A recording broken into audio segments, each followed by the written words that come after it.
What is going on, FreeMelon family? I am Martyr. I appreciate you being here with me today. So I'm on the way home from the gym, and I just thought I would have a casual little chat with you guys while I'm driving home.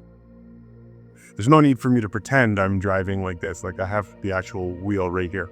So I wanted to just really quickly talk to you about efficiency and this interesting, wonderful problem that I have, and that many raw fooders like myself might find at a certain point of the development. And the problem that I'm noticing, or have noticed now for a number of years. One second, there's a guy that's just right in front of me.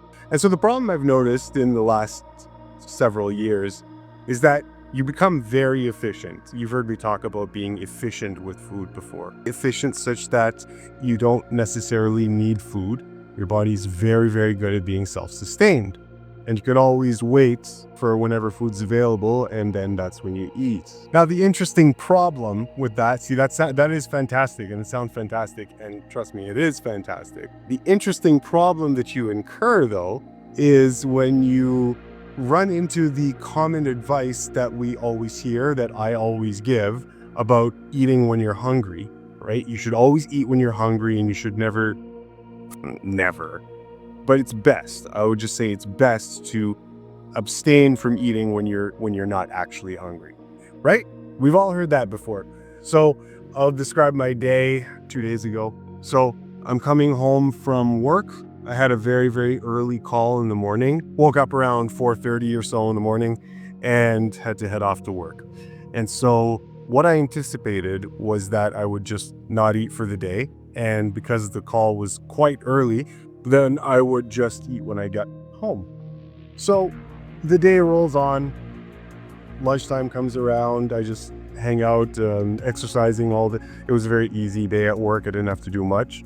So I had a lot of time to just read and exercise, just move around, do a whole bunch of stuff.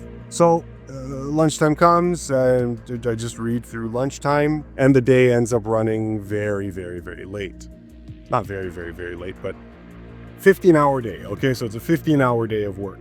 So by that time, it's nighttime already. It's late and it's time to go to bed. So I'm not going to eat when I get home, because then I would be eating right before bed, and I just don't want to do that. And so here's where the problem comes in.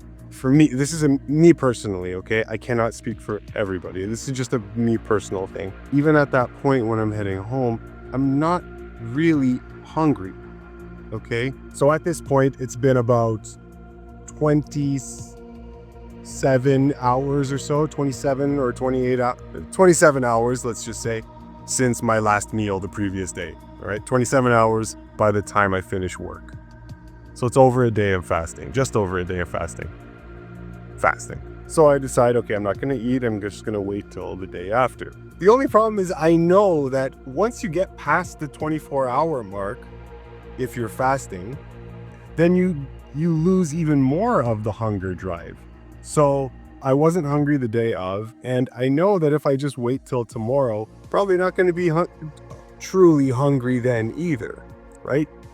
So that's inevitably what happens. I wake up in the morning, and sure enough, I'm not hungry. I can carry on whatever activities I want to do or need to do for the day. And of course, the more you fast, the more the hunger drive will weaken. It's a very interesting problem to have, because for me, if I were to honor the protocol of eating only when truly hungry, it's always a bit of a conundrum. It's a problem, because I feel as if I would have to continue to fast.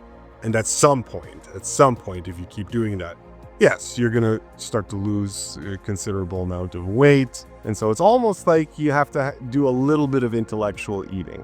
But I say intellectual eating, and I think that's the point. I think that's how it was supposed to be. The body is supposed to be quite efficient. And the hunger drive is not necessarily that nagging type of hunger, as distinct from appetite, meaning a fake type of hunger, and true hunger being true hunger. But because we always have food available, hunger should just be this pleasant, gentle, calm type of invitation that your body sends you that it can accept food. It's more of hunger. Okay, for people that might not be familiar, if you're tuning into this channel and you're not familiar with the content yet, I guess I'll just quickly describe it. But here's what I'll say. True hunger in modern day society, if you're starting to become actually healthier and cleaner, okay, truly healthier and cleaner, then what you might experience is that the hunger drive is no longer what it once was when you were on drugs. And I say on drugs deliberately, okay, because I'm talking about food that has those effects on the body. So once you get rid of all the contraptions and commonalities of food culture, what you'll tend to experience is that hunger is not so much of a yearning, it is more just an open invitation. Open invitation. It's like your body is just, hey, just come whenever you want. I'm here, I'm ready for you, all right? That's what she said. And you can honor the invitation or not. And it's a wonderful thing to have that type of control and that type of mastery over this base drive, this base hunger drive. Guys, it's a beautiful thing. It's an interesting problem to have. It's a problem that's been with me for the last several years as I navigate all of the wonders that this type of lifestyle continues to unfold for me.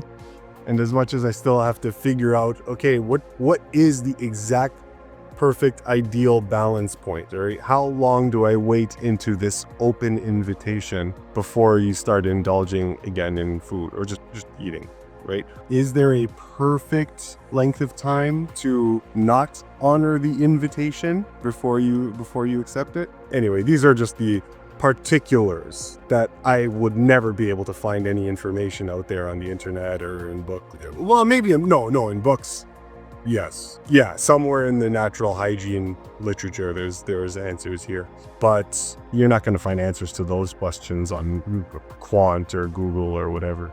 So, fun problems that you can expect when you, as I always encourage people to do, come back home, okay? Come back home to a natural diet and lifestyle. Let your body recover from all of the fake things that we do, from all of the contrivances of food culture that wage a constant perpetual war on your mind, on your nervous system, and on your body. You get rid of all of those untoward influences and suddenly nature can flow through you in a way that it wasn't able to before, and it's a wonderful thing. Okay, anyway, that's it for now, guys. I'm not going to make this a long one, just chatting with you while I'm driving home. Gonna head to the store and carry on with my day. Okay, love you very much, guys. We'll see you next time on the FreeMelon Society. Peace.